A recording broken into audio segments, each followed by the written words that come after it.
So I guess our objection to a man of the cloth presenting his wife in public looking like a $2 whore. Two. Two. At least two. Now, I didn't say she was. I'm not talking about her.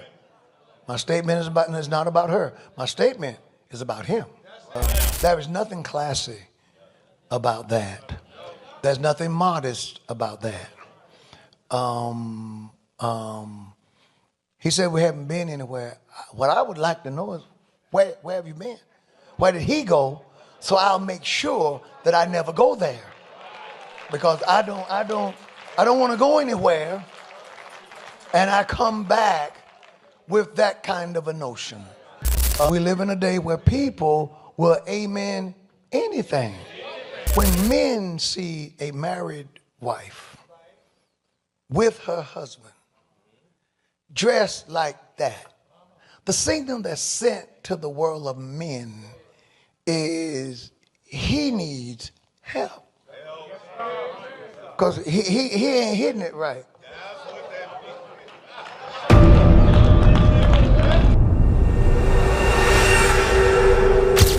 Man, it's been a crazy couple weeks. You got we've talked about the dress. The dress needs to be addressed. The dress has been really big, and then what's the other thing we hollered about? Martin University. Yeah, man, both have been pretty big. So it's like the buzz around both one nationally and then one locally. Yeah. And so it's just been a real crazy buzz around both of them. So I'm just kind of amped to see, let me take these out. Yes, I'm sir. just kind of amped to see, how we chop it up about it because, typically when people see me, man, they always, they think it's more raw or political. Mm-hmm. But, seeing me in a setting that's kind of more chill. Yeah. So, and then I get to bounce something off of you. No doubt. Which is totally different. So, Yes, sir. those are the two things that I think are the biggest topics right now going on in our community. All right. Well, let's jump into it then. Let's jump into it. So, as somebody that's married, I'm not a pastor. I ain't a preacher. Yeah. But I feel like I'm a respected person in this community. Respect is earned. Wouldn't you say? I agree. Somehow or another, people are starting to respect the wrong things. Sure. Would you not say? I agree. I'm not mad at nobody for what they do, but if you choose to make things public, you have to deal with the scrutiny behind the public eye. If you want to be out there and be visible and visual, you got to watch the way you present yourself. Presentation is everything, G. Yeah. You see what I'm saying? And if you're going to do God's work, in my opinion, if he give you a blueprint, you need to follow it. I agree. To a certain, not even to a certain degree, but just do what you're supposed to do by way of, but they didn't, in my opinion, they didn't become their own. I think there's been a massive infiltration in the church. And I think that what once was has now changed drastically. It's like, man, it's like the people, it's like everybody that's in the old church is now at home. And everybody that didn't go to church is now in the church. Turn it into the little lightweight club. It is turned into a social club. It's turned into a formality as opposed to a true belief system, a system of change. It has now become, we go here, we have a good time. Gospel music is now being viewed as any other genre of music. Yeah. So therefore it's like, then when you come in, it's like it's like this group of people want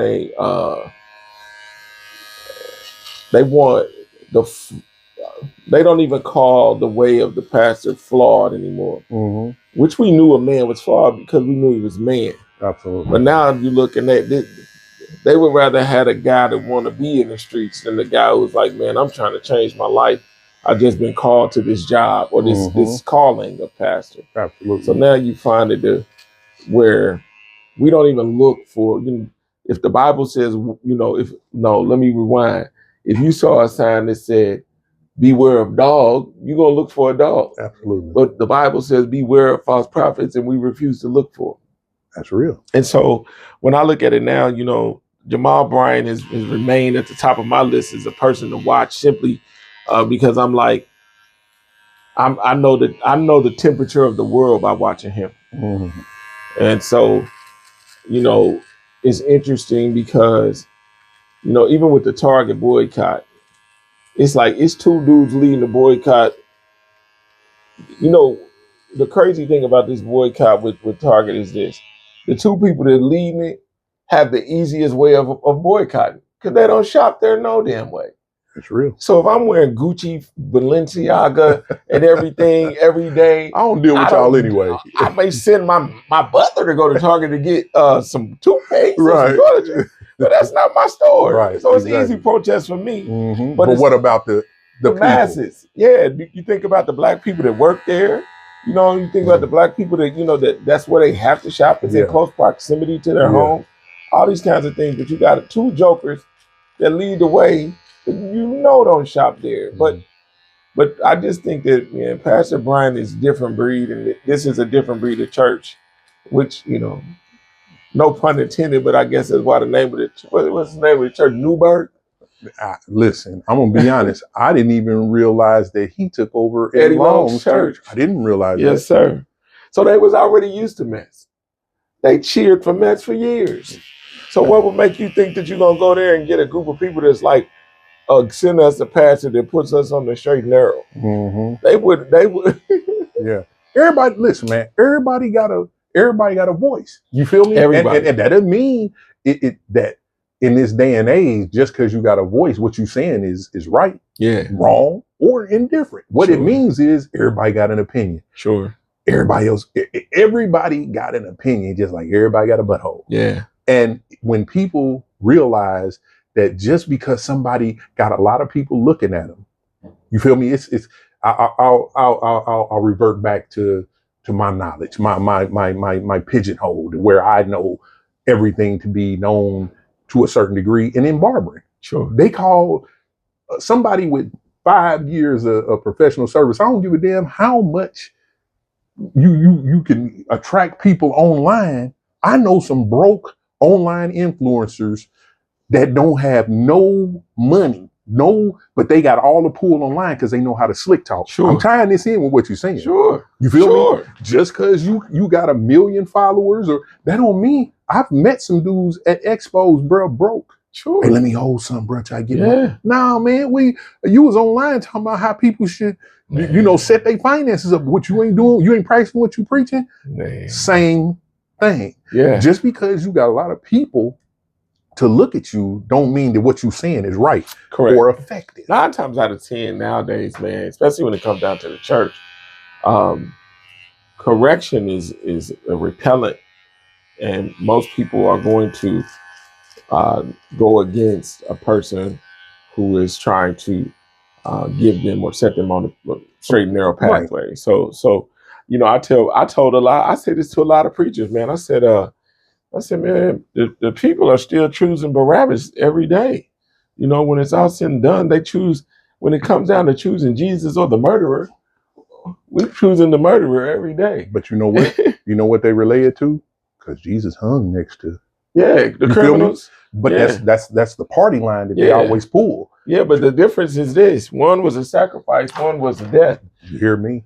Come on. It didn't say 3 people got up. Speak. Okay, so when it's all said and done, it's like we better look at what we're choosing and stop being these people that just be like, man, that's fancy. It makes me feel good. Mm-hmm. I think that there's a responsibility in our choices, man. It's definitely that. And we just getting to a point now where it's like, well, since I'm in close proximity of being a fool, then I choose a fool. Mm-hmm. It's like at some point, man, we got to stop doing that. So when I saw the dress, I was just like, there's no surprises here. Mm-hmm. You know what's funny? I don't want to say funny, but one of the things I talked about with one of my brothers, he's in the Nation. Mm-hmm. I said, did you look at the lines of the dress? And he's like, man. I said, it's crazy. Spider web to the spider intersection. web to the midsection. You hear me? And I was just like, wow, like, come and get it. But here's another thing. I get, you know, privacy again, but publicly that, you know, I wouldn't want my wife.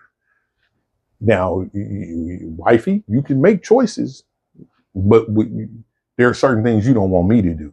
Sure. And there are certain things I don't want you to do that I feel like that would give people the imagery of you have a lack of respect in your own house. Or the imagery that you're not enough man. Come on. That part right there. Because I said this, a lot of people think that the guy who walks around with his wife like that is the secure man. Yeah, no. He's not the secure man at all. Because, I mean, let's be real. What Pastor Bryant said in his rebuttal to the world, which was not a sermon, was, yeah, I want you looking at my wife like how you get it, which is insane to me. You know, because if he was sticking to the script, it would be like for a man who finds a wife finds a good thing. It ain't about nobody else. It's about what you and it's her. It's about you and her. Yeah. And it's not a matter of being like, man, let me display my man. It's like, first of all, just in respect to a woman, there's far greater things than her body. And I want sisters to understand that it's like, it's like, first of all, you know, we have been masterful with ruining the etymological reasons of words. Ass don't mean asset. And at some point, we've turned the ass into an asset. Yes, sir. To the degree where sisters' pictures is all looking over their shoulder and showing their backside, because we've made that we've added value to that, as opposed to saying, man, I love the fact that you're loyal. I love the fact you're a good mother. You're a good steward of money. You walk out in pride with pride. You're a respectable woman. You are, you know, you're good in community. You're this, that, and the other. You know, all these other attributes that make women great. The Bible says that beauty is fleeting. You know, meaning that, listen, you good today, it can go wrong. Ooh. You know what I'm saying? Accidents happen. Man. And it's like, so what happens if that changes? You know, change up? And then you have a man who says, well, if you don't have somebody that you can look at, that you know, all this kind of stuff, then trade them in. So she should know that she's only good for a moment. I learned that. It's obvious he gets bored. Yeah. She ain't the first. And he got a type. You hear me? That's one of the things that, for me, just we're all flawed. We're all flawed. None of us are perfect. But the continuation of standing in your flaws, you feel me, and not trying. You know what I mean? Some people, you if I did this today, and then I say, you know, Lord, forgive me for this right here. I'm working on this. I'm trying to, you in your mind think certain things, but you hold back. You constantly trying to, God will remove that at some point if you are giving him what he's asking of you. These people ain't giving that same energy. You feel me? And if I was a thinking man, like some of them are, I would not be getting up in the pulpit trying to preach with these demons.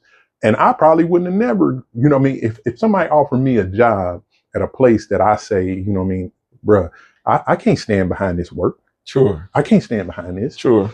Well, you coming behind a person that already done stunk up the place. Let's just keep it 1 million. Yeah. People will be mad about the conversation, man, but it's real. You done stunk the place up. Then I got to come in. Either you cleaning the place up or you giving it a different stench. Yeah. You didn't leave the place you had in good order. If we want to tell the truth, I mean, I think the sad part about all of this with him is that nobody's taking into account the man he he's been consistent with who he is. Absolutely. And no one's taken into account with, that's who that man is. I think that the scary part that women don't understand is if I look at you, if I choose you as my spouse for sex alone, you're gonna get replaced. That's just me. So last week, Martin University announced they were having a pause in operations. Then when the semester ended, all the school's employees were terminated. So now today, members of the Martin University Alumni Association called the media to the school to proclaim that the school is not dead. They are calling for the resignation of the Board of Trustees Chairman, Joseph Perkins. Martin University. Yes, sir. Man, that's a tough one. Been around almost 50 years, and now closing permanently. It's a tough one because it's when it's all said and done, a lot of people want to say, well, the Trump administration and the Braun administration took the funding away, and I'm like, nah, this is Deeper. This is much deeper, and it's a high level of neglect, misappropriation, the whole nine.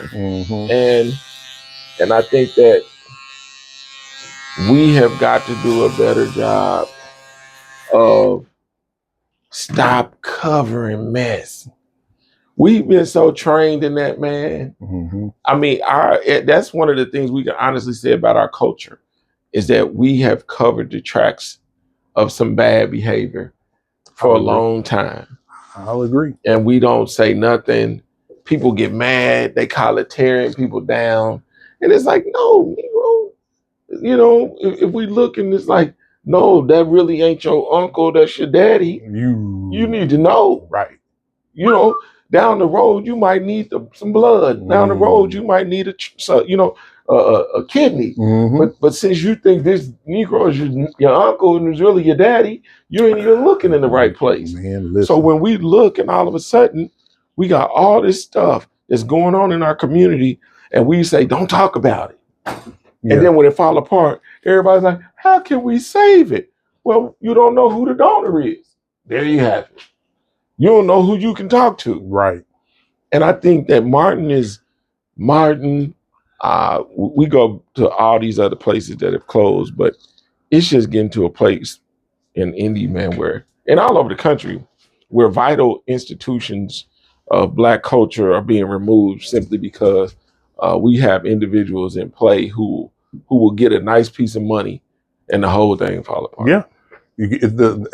What they call the cutoff game is immaculate. Immaculate. But here's one of the things, and I'm not real familiar with that. I'm speaking from a outsider, a civilian, somebody who's watching all of this transpire.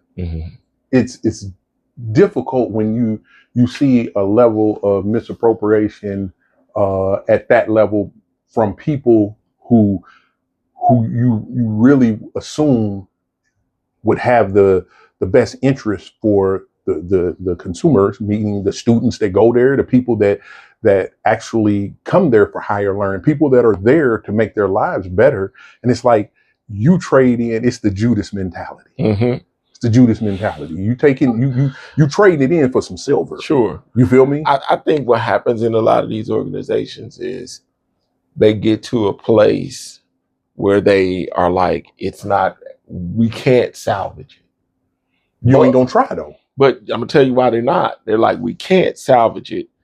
And our livelihood is attached to it. And I believe that there is a level of commitment by some, and I'm not saying that board, but I'm saying there's a lot of these companies where they say, all right, man, we're gonna have to make this money until we can't. And then they ride it out. They commit it until it ain't there. And then it's easy for them to disappear. It's easy for them to disappear at this point. Because it's like, all right, man, we bled it. It's gone. Why we gonna stand here and cry over it? We knew it was going to happen. They knew it was going to happen. But they sold everybody else the illusion. And not only that, what's diabolical about this whole situation is that you can look in November and they still had flyers for enrollment. It's like, now that's criminal to me. Yeah. Because you're still selling this thing that you can still go to this school. And then, the other part is this. They could have easily come back and said, all right, listen, the school's possibly going to close, but before we get this accreditation messed up, we're going to let y'all transfer to another university before the accreditation is gone. Because from what I read, once the accreditation is gone, the credits is trash on transfer. Yeah. So they lost all of that. They lost all of that. So now you got people who were supposed to graduate in May. Who are not going to graduate. And then somebody said on my post that University of Indianapolis and Marion were basically taking on the credits. That's not what the article said. It said that you can transfer. Maybe. And it says, what we'll do though is we'll keep your tuition costs the same. It didn't say that your credits was transferred. Right. Because I just can't see that. I can't see you being able to transfer and you don't really have a business school and you transferring to Marion University. Mm-hmm. What are they going to do with it? Most of your people that graduating are graduating with certificates. So at this point, I'm like, yeah, you could have got a certificate in anything, went and sat with some people who could have went to like Cornell and did 2 years and got a certificate for $2,600. That would have been more valuable than what you did at Martin. Listen, for me, the objective for anything in a situation like this would be, how much fairness was instituted from within. It doesn't seem like it was very much fairness for the students. Mm-hmm. You know what I mean? It was, let's survive until it's over. I bet them checks clear for them until the end. I know they did, because when it's all said and done, you had probably 3 CFOs. You had the executive vice president / chief of staff. All of these people left. The last person to lead the boat was the CEO. Mm-hmm. And when he left, it wasn't 2 weeks before he left when they called the school. That was it. So you already know. And then all of a sudden the board jumped ship after that. On the last people, it is a sad situation when you look and you got this big gigantic ship and all the staff done got a raft and left the people on the boat. Man, and let it sink. That's what the captain ain't supposed to get on. What they say, go down with the ship. The captain was gone. Captain said, it's over, baby. So I see this wave coming. Listen, the boat's still coasting. Nobody at the wheel. Everybody on there partying. We shaking fans and doing the Cupid shuffle. While the Titanic while the down. boat going down. Yeah. Facts. All right, man. Listen. Facts. That's so bad to look at it like that. But it just goes to show this ain't a gist against blacks. No. This is heartless people. Yeah. This is a people thing. This is a people thing, cold-hearted. Because they like, okay, I got mine. Yeah. You feel me? If it ain't, I got my degree and I got my money. Can we be real though? Let's keep who this can go down as a study. This can go down as a good study. So any students looking to write any kind of paper, this is a good study, especially in psychology. Take notes. I believe that drug dealer mentality has become universal in our community. What I mean by that is my remorse is I give turkeys, I give this, I give that because of the damage that I've done to my community. Mm-hmm. So when I look, a lot of these people, man, they have done from everybody bleeds the ghetto. From your pastor to these administrators to these organizations, everybody's bleeding through the ghetto. Everybody. It's like, yes, I'm making a whole lot of money, but I leave the hood in shambles. And that is the mentality that we have now. Let me look at people, that's what's happening to our hood. No, let me intersect that with some barber conversation. Sure. When I was young, once again, I go back because this is how I maintain and motivate myself moving forward. Yeah. When I was younger, everybody wanted to be a drug dealer. Sure. I'm just keeping one up. That's real. Even I. Sure. Same. You feel me? 100. Because they shine. That's real. But I'm going to keep it 1 million with you. I had to watch a couple of my real close homies take the drag of a lifetime. It shined so bright, it blinded me. It blinded me that I wanted to be that. Sure. Until he got drugged. Exactly. Once he got drugged and I saw how the dragon was, fire breathing. It's real. I was like, you know what? I need to stay in my lane. It's real. Because God gave me something. It's real. I just got to learn how to invest and do what he tells me to do to make this look like that so that I ain't got to be like that. Right. Okay. Now, the business, the barbering industry now is full of drug dealers. Sure. Dudes that left the streets, they went to penitentiary, got they barber license, and then they come to the business. I'm not saying it's full of all of them, because it's some dudes that come home and they do the right thing. But that's where this holy grail of charge people out the ass has come from. Sure. Because they wanna shine without the grind. That's real. So me, when I look at dudes and they like, man, I'm charging $75, $80, $100. Okay, that's cool. But you're not going to get no rotation. Facts. And what you're going to do is you're going to run people away, but it also runs the business away, because now people sniff this and they smell greed. Facts. Like the drug dealer. We're infecting, and I say we because I can't get around it because I'm a part of it. That's real. And I'm not a part of it is how I charge people. I'm fair. I'm good at what I do, awesome at what I do, but I'm fair. I understand that everybody deserves that to look their best. Yeah. Regardless. But these dudes have come into this industry the same way people have come into these other industries and made people want to feel like this is more than what it is. Nigga, this is a haircut. Sure. I'm just going to keep it 1 million with you. And I stand on that. And I ain't trying to whitewash nobody or make nobody feel bad, but I'm saying they done brought that drug dealer mentality to the barber industry. But I grew up. It's in the mentoring industry. And it's in everything. You feel me? But what you want to do is you want to present. We doing like the preacher. We putting it in a hoop. Presentation. Sure. My presentation now is, yes, you can do it. But what happens, some people get fooled. They think that they ain't got to put no work in. Yeah. They just going to jump in it and it's just going to fall in their pocket. When you look out here, what you seeing? You seeing everybody trying to post their trips. Everybody trying to post their bags. Everybody trying to post their dinner. Everybody trying to post the games. When it's all said and done, where do you get this money? The ghetto. You hear me? The ghetto. Yeah. And you have to, I don't care who you are. If I'm posted up in the middle of downtown, but some people say, well, that's you can charge, X amount of dollars because you downtown. No, bro, I'm still in the hood. Downtown is the hood. Sure. You feel me? I have to be mindful of the way that I price myself, and I have a presentation to the public. We are affordable. Sure. Now, I've been in this business almost 40 years. Right. You feel me? So I'm not going to really be like, okay, I'm regular like everybody. I done put my time in and I've done everything that I can to make myself stand out. People still know I'm damn near 60, but people know who I am. Sure. It ain't no same way people know who G is. Sure. So when you walk into a place and you say, this is my price, sometimes that price is negotiable. Oh, sure. Based on. Sure.